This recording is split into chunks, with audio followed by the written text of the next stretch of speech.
So karon mga kois, uban ni daymi ninyo sa among Christmas party or overnight diri sa isa sa mga resort diri sa Kabankalan. Uban nami sa among pagsugba nga gikinamot ra, pagpangaligo ug sa uban pa namong mga kabuang karong gabi una.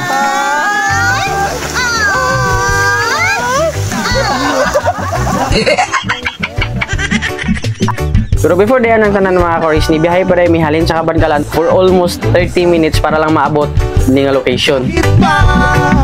Maungkoy kupas na kahit na marami diyang iba.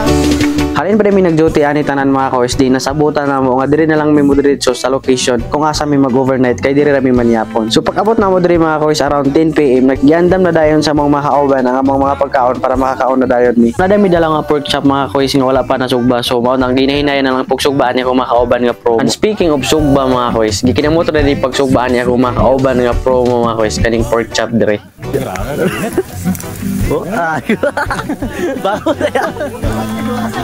Duwa rin mi diri ka grupo mga kois nga mag-overnight. Bali nagdala ra mi og tutag sa namo nga mapagkaon kada grupo.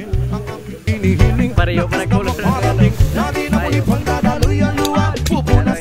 Din ko mangutana mo mga kois kung kinsa ning gasto. Amo din ning gasto tanan. Bali nakamot-amot ra mi ani. Bali ka grupo-grupo mi din kada grupo lain-lain mi mga putahe. Bali din mga kois kana ding nasa pikas nga grupo. Lain na sila nga department. Maong galain na sila sa amo ah. Napo din sila dala nga pagkaon mga kois nga para pud nila. Maong watay kompetensya karon mga kois. Kami ray mga una ni among dala nga mga pagkaon.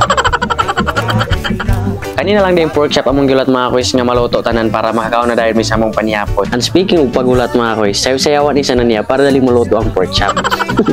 Well, gulat dahil mi mga kois nga maluto ang pork chop. Naglibot-libot na lang po dahil ko diri sa resort mga kois kung asa mi nag-overnight karon. So mo rin ninyo makita mga kois kung naamo diri sa resort mismo. Kay Superman no will be rin kahit hindi maintindihan baka sakaling pansinin. Ganito lang ako, wala pa sana sa akin simpleng tao.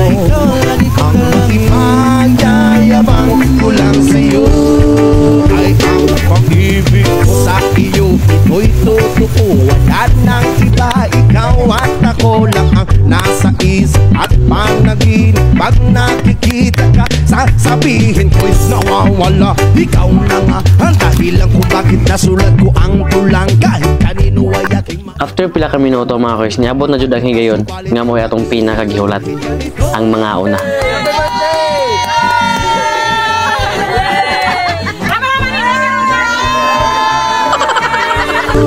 Ay ang pag-ibig ko sa'yo na di magbabago.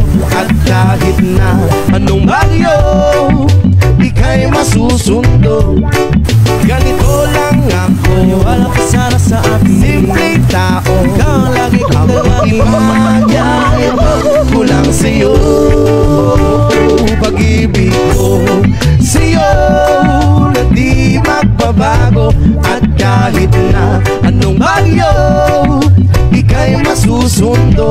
Din right after sa mong pagpangaon mga kois, nag-shot namin gamay tapos mao na dayon, nangaligo na dayon mi. Na umasa hanggang ngayon sa pag-ibig mo, maniwala ka sana sa akin na ikaw ang lagi kong dalangin. Maniwala ka sana sa akin na ikaw lang. After sa mong pagpangaligo mga kois, ninguli na mi ani mga around 2 AM sa adlaw mga kois. Na ikaw ang lagi kong